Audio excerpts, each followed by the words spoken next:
c'est extrêmement positif. C'est un volet qui est méconnu de la part des gens d'affaires de chacune des villes qu'on rencontre, entre autres dans l'entreprise des chambres de commerce. Dans le premier temps, c'est un élément qui était méconnu des gens, des médias qui font des activités de la Ligue sur base régulière et qui est un élément important pour nous à partager, pour qu'on puisse démontrer l'importance d'une franchise junior majeure pour une ville de région. Passionné de hockey qui est dans ce ligue-là depuis des siècles, non pas des siècles, mais des années. Qu'est-ce qui vous a fait sursauter quand vous avez vu le résultat de Qu'est-ce qui vous a accroché le plus? Ce qui a fait sursauter, c'est l'ensemble des retombées économiques généraient les équipes de la Ligue. Les montants qui étaient versés au gouvernement. En plus d'être un véhicule promotionnel extraordinaire pour une ville, on est un élément économique, un véhicule économique extraordinaire. En plus de créer de l'entertainment et d'avoir une activité sociale pour la population, d'assister à 34 matchs locaux de leur équipe, on est un véhicule extraordinaire. Au-delà de tout ça, on permet à des jeunes de 16 à 20 ans de connaître une vie extraordinaire en évoluant dans la Ligue junior majeure du Québec et qu'ils se souviennent jusqu'à la fin de leur cours, même s'ils ne font pas une carrière professionnelle.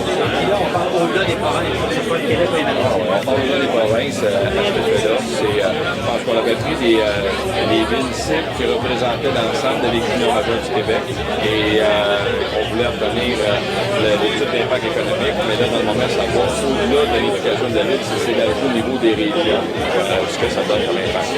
Quand on parle de chiffres, les retombées, les emplois, l'impact économique, ça se compare à... Avez-vous comparé, est-ce qu'on peut comparer à une autre entreprise, un autre secteur? On n'a pas fait de comparaison avec ça. Ce qu'on voulait, c'est de connaître ce que nous, on générait comme impact économique, ce que ça amenait comme situation. Et c'est ça qu'on veut partager avec les gens. On n'a pas à faire de comparaison avec une autre entreprise parce que je pense qu'on est une entreprise unique dans la Ligue junior majeure du Québec au niveau de la coopération de franchise. On a 17 équipes cette année, 18 à compter de l'an prochain.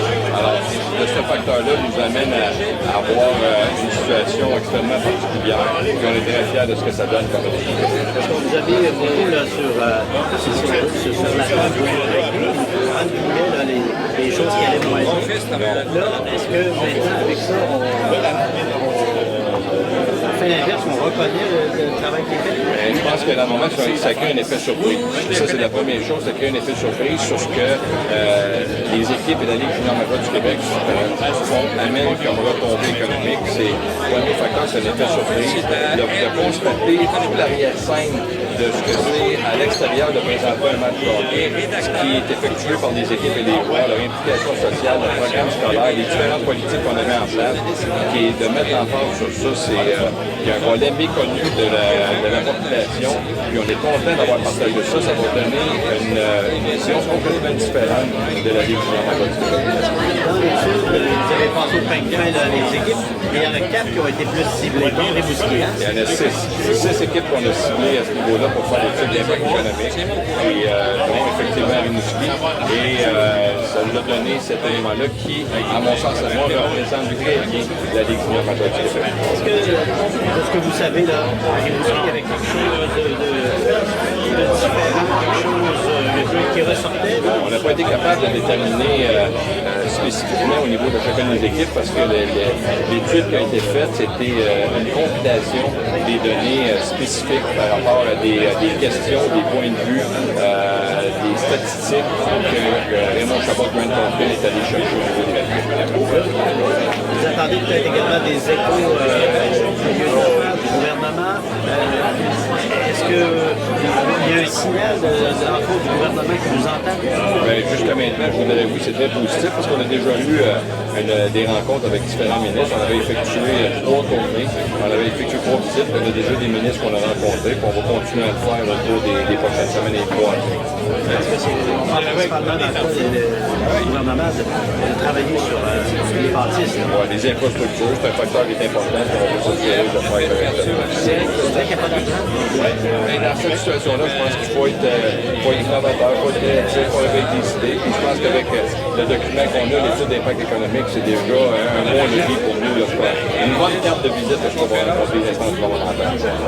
Pourquoi il y a une telle différence sur les infrastructures entre le Québec et l'Ontario? Malheureusement, je ne peux pas répondre à cette question-là. Je pense que le gouvernement pourrait vous répondre. Moi, ce que je dis, c'est que dans 43 ans d'histoire de la Ligue, il y a eu 3 amphithéâtres neufs qui ont été bâtis. Il y a eu des amphithéâtres qui ont subi des rénovations, mais on est à court d'amphithéâtres neufs pour répondre aux besoins d'opération de l'équipe de la Ligue.